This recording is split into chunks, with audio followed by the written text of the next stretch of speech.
Est-ce que vous saviez que dans quelques années, nous allons de nouveau marcher sur la Lune? C'est un événement que tous ici dans cet amphithéâtre, on va pouvoir vivre en direct. Moi, je trouve ça super excitant, mais peut-être parce que je suis passionné par le spatial, parce que quand j'en parle autour de moi, dans mon entourage, j'entends souvent les mêmes remarques. Et on me dit, Yann, à quoi ça sert? Tout cet argent qu'on dépense là, à faire exploser des fusées à 100 millions, à 200 millions dans l'atmosphère, est-ce qu'on ne pourrait pas mieux le dépenser? Et c'est une question tout à fait légitime. Le programme phare aujourd'hui de retour sur la Lune, c'est le programme Artemis, porté par la NASA. Mais dans ce programme, il y a énormément d'autres agences spatiales qui participent. Au total, il y a plus de 25 partenaires qui ont signé les accords pour y participer. Et pour une raison très simple, c'est que ça coûte très cher. Le programme Artemis, entre 2012 et 2025, il représente 100 milliards de dollars. Donc oui, la question est légitime. Est-ce que ça vaut le coup de dépenser autant pour l'exploration spatiale? Ce soir, je vais apporter une réponse à cette question. Je vais commencer par vous présenter un peu les bienfaits et les retombées du spatial dans l'ensemble. Et puis on parlera plus spécifiquement de la Lune. Pour comprendre un peu les retombées du spatial et les bienfaits que ça apporte, il faut prendre un peu de recul et regarder 70 ans en arrière. Plus exactement en 1957. On lance Sputnik, le premier satellite en orbite. Et à l'époque, on va dans l'espace pas du tout pour les mêmes raisons qu'aujourd'hui. On n'a aucune idée de l'utilité que ça peut apporter, des retombées que ça peut générer. La seule raison pour laquelle on y va, c'est le concours de muscles entre la Russie et les États-Unis dans le cadre de la guerre froide.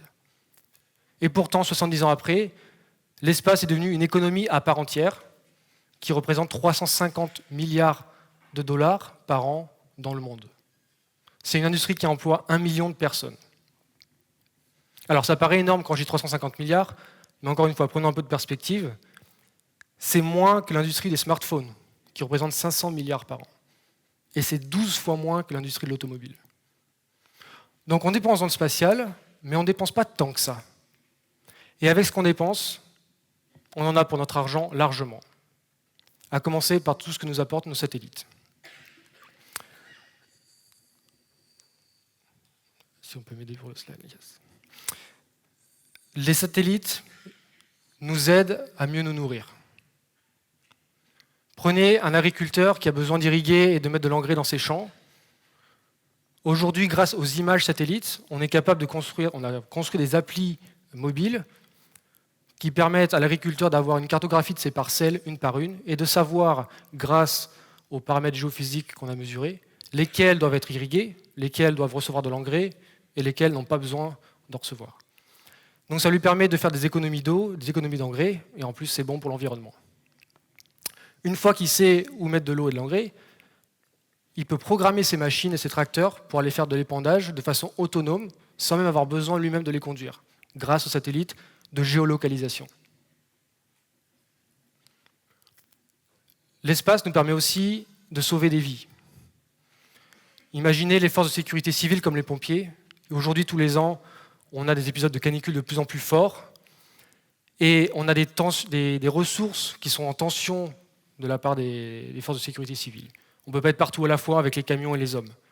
Grâce aux images satellites, on peut construire des cartes de risque qui permettent d'anticiper dans les centres de contrôle ou prédéployer les effectifs et donc comment être plus efficace au moment où une catastrophe se déclare. Une fois que la catastrophe est déclarée, les satellites restent utiles en fournissant des moyens de communication avec le sol. Si vous avez des inondations ou des tremblements de terre, vous n'avez plus forcément de réseau. Ou en permettant aussi d'avoir une cartographie de l'état des routes, des ponts, des chemins d'accès pour faciliter l'intervention des secours. L'espace nous permet aussi de lutter contre le réchauffement climatique. En Europe, on a des ambitions très fortes sur le réchauffement climatique, qui sont notamment la neutralité carbone en 2050. Ça veut dire qu'on va être capable d'absorber autant de carbone qu'on émet chaque année, et ça, on doit le faire grâce à des puits de carbone. Et les images satellites permettent de cartographier ces puits de carbone, vous voyez l'exemple là de la France, pour savoir finalement où sont les zones de végétation qui vont absorber une partie de ce carbone. Donc tous ces satellites, c'est très utile, mais la bonne nouvelle, c'est que les retombées du spatial vont bien au-delà. Le spatial génère des retombées qu'on dit socio-économiques, qui sont souvent un peu moins connues du grand public et qui sont inestimables en termes de valeur. Notamment, le spatial nous aide pour la recherche scientifique. La plus grande infrastructure en orbite aujourd'hui, c'est la Station spatiale internationale. Alors, elle fait à peu près la taille d'un terrain de football, et c'est celle que vous avez sûrement déjà vue beaucoup de fois à la télé. C'est là où on héberge les astronautes et où on conduit des expérimentations scientifiques. Alors on en fait plein de types différents. On fait par exemple de l'expérimentation sur la mécanique des fluides, pour la recherche fondamentale ou pour faire des nouveaux cosmétiques plus efficaces. On fait de la recherche sur les matériaux. Récemment, l'entreprise Goodyear a fait de la recherche à bord de la Station spatiale internationale sur des billes de silicone pour fabriquer des pneus plus efficaces, qui permettent notamment de réduire la consommation d'essence des voitures qui les utilisent. La station spatiale, c'est aussi très utile pour faire de la recherche sur le corps humain et la santé. On est capable d'imprimer des tissus organiques dans la station spatiale grâce à l'environnement de microgravité. C'est-à-dire qu'évidemment, dans cette station, on n'a pas la pesanteur comme on l'a à la surface de la Terre. Et donc, on peut fabriquer ces tissus organiques qui se tiennent, les ramener ensuite sur Terre pour les utiliser dans la chirurgie conventionnelle. Il y a une entreprise qui s'appelle Redwire qui a récemment imprimé des ménisques de genoux pour les utiliser ensuite lors de chirurgie.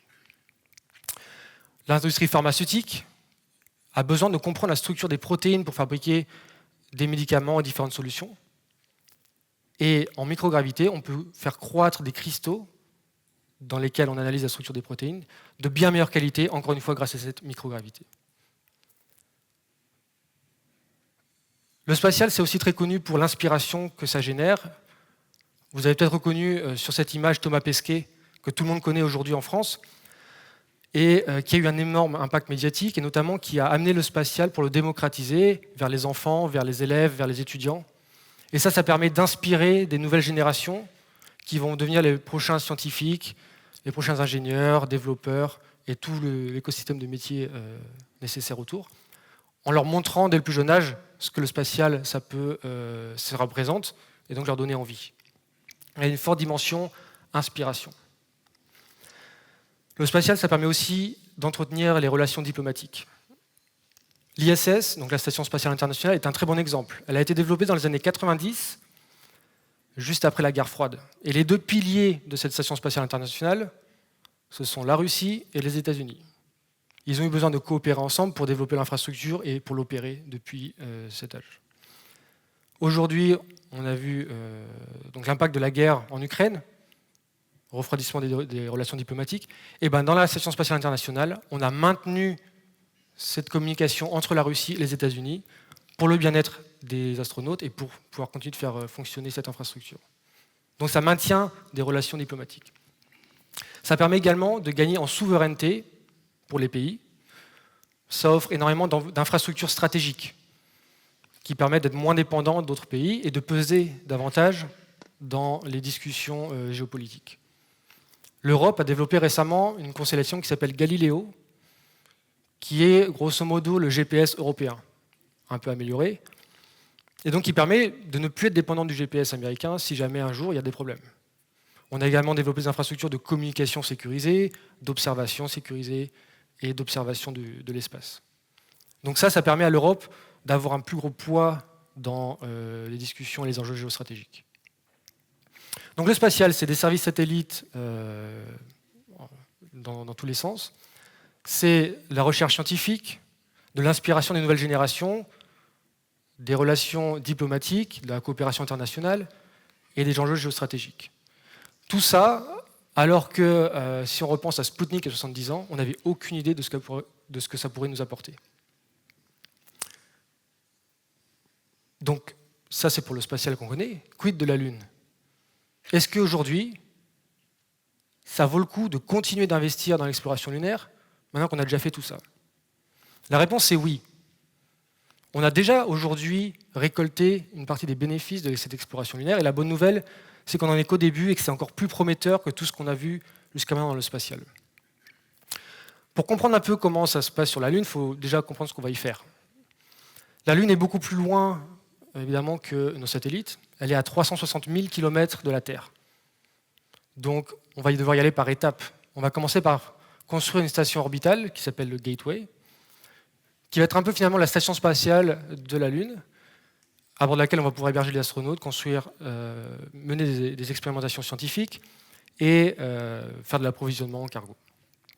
Depuis cette station spatiale, les astronautes pourront descendre à la surface, développer des bases lunaires et conduire d'autres expérimentations, faire d'autres activités à la surface diverses.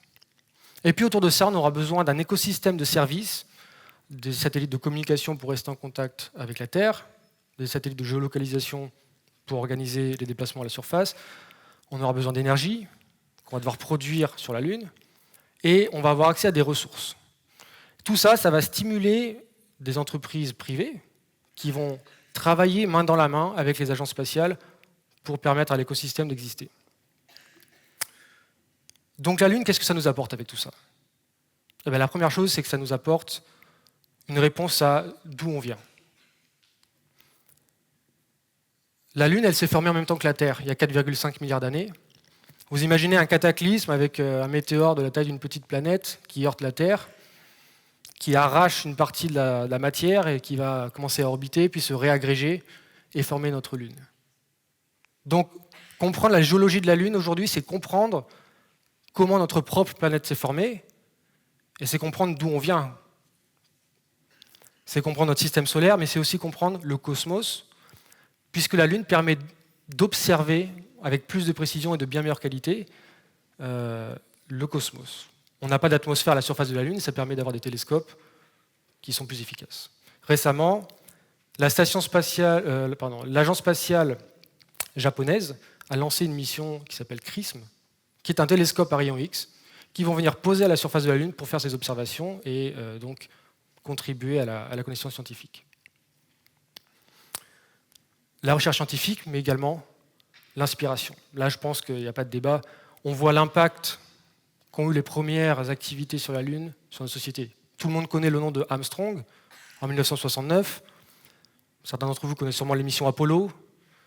Et l'impact que ça a eu sur la société. Tout le monde connaît le logo de la NASA, imprimé maintenant sur des t-shirts et des mugs. Ça a permis vraiment de démocratiser le spatial et d'inspirer, encore une fois, ces jeunes générations. Cette inspiration, on la voit aujourd'hui d'autant plus dans ces pays qui rejoignent la conquête spatiale. L'exemple le plus récent, c'est l'Inde. L'Inde a réussi à poser, il y a quelques semaines, un alunisseur sur le pôle sud de la Lune et de le faire fonctionner. Des choses que d'autres agences spatiales bien plus expérimentées ont encore du mal à faire et dans lesquelles il y a encore beaucoup d'échecs.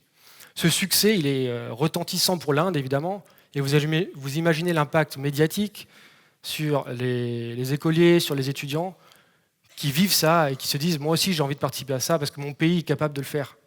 Et donc ça devient les futurs scientifiques et les futurs ingénieurs de demain. Aujourd'hui, quand vous demandez à un enfant « qu'est-ce que tu veux faire plus tard ?», il y a une grande partie qui répond « astronaute », alors qu'il y a 60 ans, ça n'existait même pas. Donc il y a quand même un impact très fort sur la perception du spatial dans son ensemble. Enfin, la Lune, elle apporte quelque chose d'unique qu'on n'a jamais eu jusqu'à présent, qui va vraiment être une nouvelle découverte. C'est des ressources. Aujourd'hui, pour exploiter ces ressources, on a plein de challenges technologiques. Et ça, c'est intéressant parce que du coup, on va pouvoir en tirer des bénéfices pour la Terre. On a besoin de robots qui vont être capables d'extraire des ressources de façon autonome, donc de fonctionner en flotte, de prendre des décisions eux-mêmes, de résister à la poussière qui est très abrasive, de résister à des changements de température très importants. Et donc tout ça, c'est extrêmement important pour l'industrie minière sur Terre.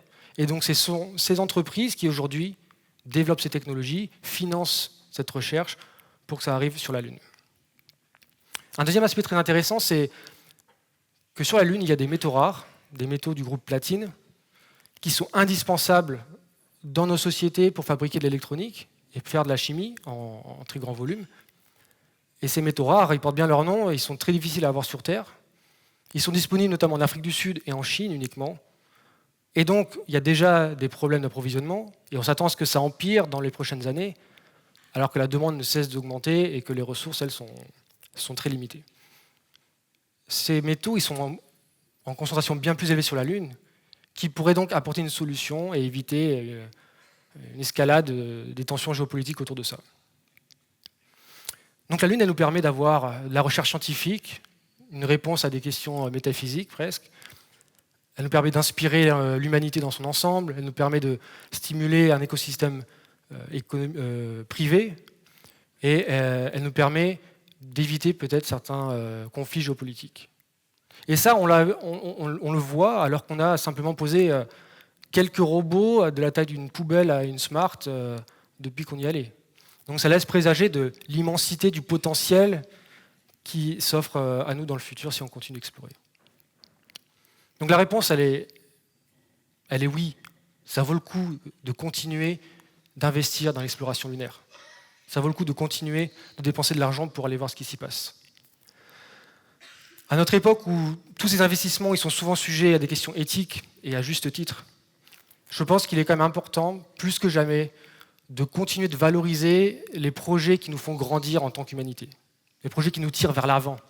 Et la Lune, elle fait partie de ces projets. La Lune, ce n'est pas une fin en soi.